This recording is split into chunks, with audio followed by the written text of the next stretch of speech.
This is your Barbados Today morning news update for Tuesday, October the 2nd. I'm Emmanuel Joseph. Thanks for joining us.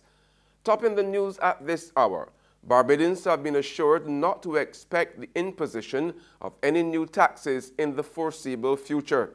As the country prepares to start drawing down its first tranche of $50 million this month from the International Monetary Fund, which formally approved the $290 million Barbados Economic Recovery and Transformation Plan in Washington yesterday, Minister in the Ministry of Economic Affairs Ryan Strawn said the only new tax left to be implemented was the value-added tax on online transactions, which was delayed from being enforced yesterday and is now scheduled for December.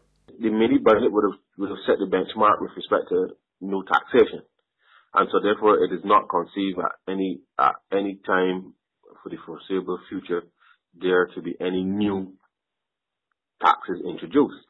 Of course, we will continue to monitor the performance of revenues. On the expenditure side, obviously there are some changes to come with respect to the way that government operates and within both the central government and the state enterprises. But with the exception of the online taxation, which should be implemented by December, it is certainly not contemplated at this particular point in time that there would be any new taxation that is likely to come on stream. Meanwhile, Barbadians have been put on notice to brace for more belt tightening, while at the same time seeing the country boosted by additional foreign direct investments. Responding to yesterday's formal endorsement by the IMF of the BERT plan, President of the Barbados Economic Society Shane Lowe, however, said that renewed confidence in the island will not be clear-cut for all types of investors. For the private sector investor who's going to build, maybe a hotel or some physical infrastructure, who was not being affected by the debt restructuring, I think most certainly the IMF endorsement is always a positive one for any investor. So I think for those type of investors, they will definitely feel more confident. And to the extent that the increase in the reserves reduces the perception that the currency is under pressure, then yes, people will feel more willing to bring their foreign exchange from overseas and invest in Barbados. However, we have to wait and see what happens with the domestic and the external debt restructuring, because depending on how those pan out, that could either lead to improved or reduced confidence from persons investing in government paper. Lowe told Barbados Today that with the IMF-backed plan, additional belt tightening is inevitable. There will be further belt tightening, and then depending on what the cuts are to certain state-owned entities and other expenditures from the government, those will also require some sort of belt tightening, because if they're imposition of user fees, then persons who use those services will have to spend more, and so they'll have to adjust their expenditure in other areas to suit. If they're expenditures that are provided directly to individuals, then again, to the extent if those are cut, then those persons will have to look to source those services elsewhere, or again, pay more to get them from another source. After toiling in pain for the majority of her life, 14-year-old Samara Murrell can finally rejoice. There's light at the end of the tunnel. The fourth form Harrison College student will be flying to St. Louis, Missouri tomorrow to receive a corrective surgery for Blount's disease at the St. Louis Shriners Children's Hospital. Thanks to a US $500,000 donation from the Sandy Lane Trust, the 18-hour procedure is now possible. Commonly mistaken for bow legs, Blount disease is a growth disorder that affects the bones of the lower legs, causing them to bow outward. Her mother, Faye Murrell, noticed that the energetic toddler had trouble walking in straight lines. I recognized when she was very young that something was wrong in the way she was ambulating.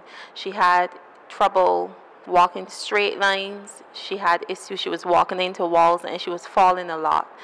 and I knew that something was wrong. I didn't know what. We went to a specialist at the time in Belleville called Dr. Jones, and he's an orthopedic specialist. And he said at the time he said she may have a condition called Blount's, and we didn't have a clue what that was. So we went away. A period of time passed in between there because what Bajans call bow legs do correct itself. During that period, it got worse. So when we went back to Dr. Jones, he made the pronouncement that yes, Samara has Blount's disease. And from that time then until now, she's been undergoing numerous surgeries to correct the problem. There's regional and international news after this short break.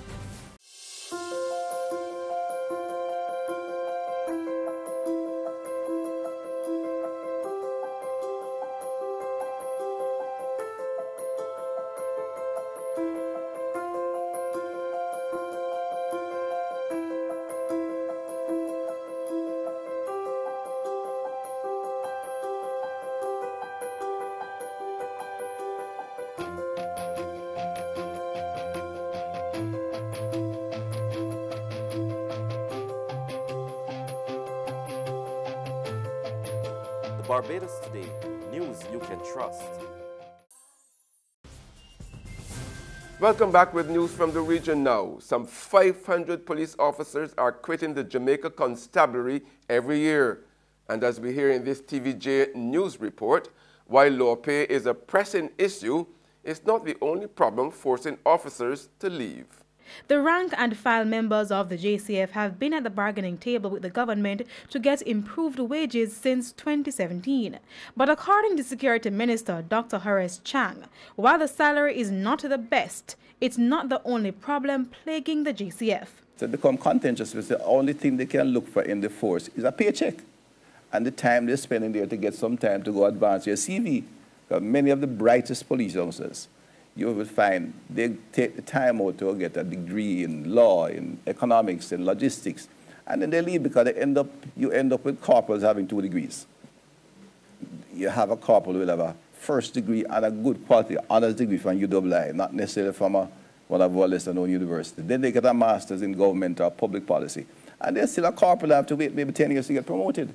And on the international scene, officials in Indonesia fear the death toll from an earthquake and tsunami on the Indonesian island of Sulawesi could reach into the thousands.